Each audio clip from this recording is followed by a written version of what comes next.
Hello, everyone. This is Mr. Sexton, and we're going to be talking today about the items and things you need to focus on from Chapter 12 in your textbook dealing with Congress. We're on day 14 of the semester for January 3rd, 2019. As I said a few minutes ago, this chapter is going to deal with Congress. And as most of us probably think when we first think about Congress, we think about how a bill becomes a law. And that will be part of what we talk about and read about in the chapter this time. But there's a couple of other things that you need to pick up on as you're going through the chapter. And basically, the way the chapters are going to start out is the chapters are going to start out with a conversation about what Congress does when they're representing you, because that's one of the major roles of Congress, is to actually represent the people of the United States.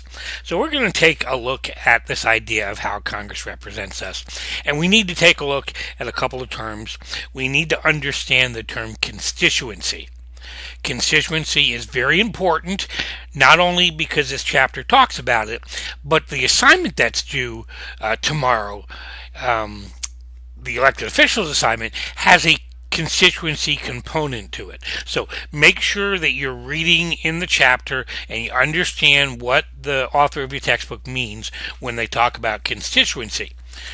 But also, when you watch the video directions for the elected officials assignment, I go into some pretty good detail about what I mean by constituency for this assignment. So make sure as you're going through the chapter and reading the directions or watching the video directions for that assignment, you understand the term constituency.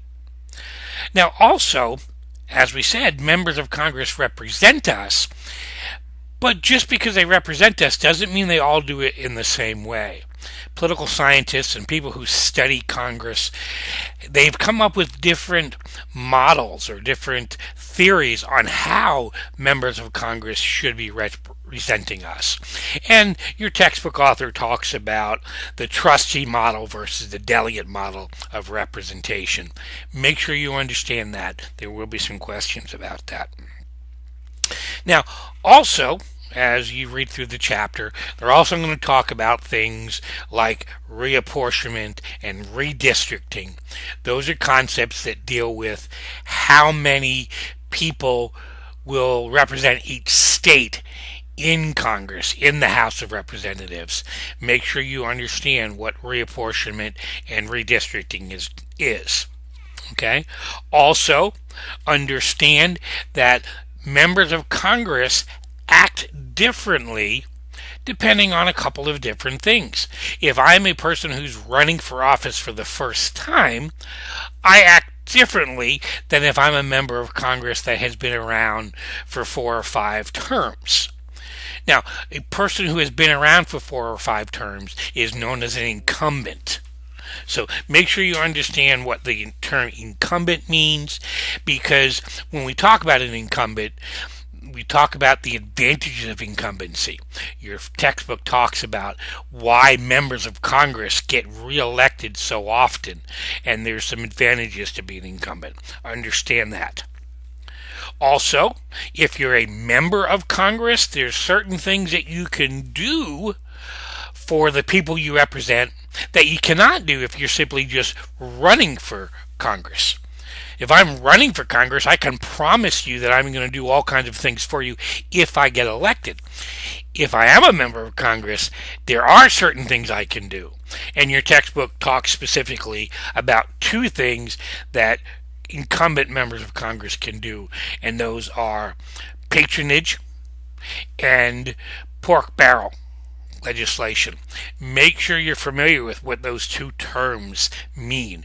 What patronage is, when you do patronage for your constituents, and then when you engage in what we call pork barrel legislation. Another aspect of Congress that you need to be reading about and understanding from the textbook is how Congress is organized. It's very important to understand that there's 535 members of Congress. 435 people in the House, 100 people in the Senate, and these 535 people aren't all up there doing whatever they want. There is structure to Congress. Now, make sure you understand that as the textbook describes the structure of Congress, they're going to talk about things like party leadership or the leadership of Congress in general. Where you're going to watch a video that deals with constitutional versus political leadership of Congress. It's a video that's going to be shown as part of the elected officials assignment, again, that's due. But it talks specifically about the different types of leadership in Congress, specifically constitutional versus political. So you need to watch that video. It'll help you on the elected official assignment, but it'll also help you understand the organization of Congress. Then when we look at Congress, we also need to look at how Congress uses the committee structure. Committee structure organizes Congress. Your textbook's going to talk about the types of committees that we find in Congress. We're going to talk about standing committees. We're going to talk about select committees. We're going to talk about conference committees. Then the next thing the textbook talks about is how do we choose the leaders of the different committees. Make sure you're reading that. So make sure you understand that Congress uses committees and subcommittees as part of their organizational structure. Now, something that your textbook talks about briefly, just a couple of paragraphs, but I want you to pick up on, is something known as congressional caucuses. Congressional caucuses are very important. They talk a little bit about what congressional caucuses do. Make sure you understand that. Then, of course, the textbooks are going to go into a conversation about how a bill becomes a law. Make sure you read that section. Make sure you look at the diagrams and things that are in the textbook. Okay? As they go through that section talking about how a bill becomes a law, make sure again you look at what the committees and subcommittees do to help a bill become a law. Make sure you look at things and understand things like committee markup. Make sure you understand the concept of the Rules Committee. Rules Committee is something we have in the United States House of Representatives, but not in the U.S. Senate. Make sure you understand the basic role that committees and subcommittees play in the process of a bill becoming a law. Then we talk about what happens when a bill goes to what we call the full floor. When every member of the House of Representatives or every member of the United States Senate gets a chance to debate the bill. Make sure you're reading that section in the textbook that talks about the differences between debate in the House of Representatives and debate in the United States Senate. The House is much larger than the Senate, so the House has a different process for debate than the Senate does.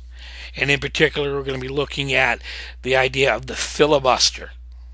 The Senate uses the filibuster because it has unlimited debate, whereas in the House, they don't use the filibuster because there is limited debate. And then the last thing I want you to pull out of the chapter is the process by which Congress actually votes on pieces of legislation. What happens when Congress votes to pass a bill? The House and the Senate have voted to pass a bill. What happens? Does that bill become a law automatically? As we probably know, it does not. It goes to the President, and you have a video posted on today's Moodle site that talks about what the President can do with a piece of legislation when it reaches his desk. Make sure you watch that video. There are going to be some questions, probably essay short answer type questions on exam 3 that deal specifically with what can the President do with a bill once it reaches his desk. If you have any questions about the chapter or any questions about the assignments that are posted on Moodle today, make sure you give me a call. Make sure you realize that the elected officials assignment that is posted on today's Moodle block, you can work on it today. It's absolutely available to you today, but I'm giving you until Saturday morning at 8 a.m. to finish it and have it turned in. So make sure taking a look at that assignment, and if you have any questions about that assignment, give me a call. Thank you.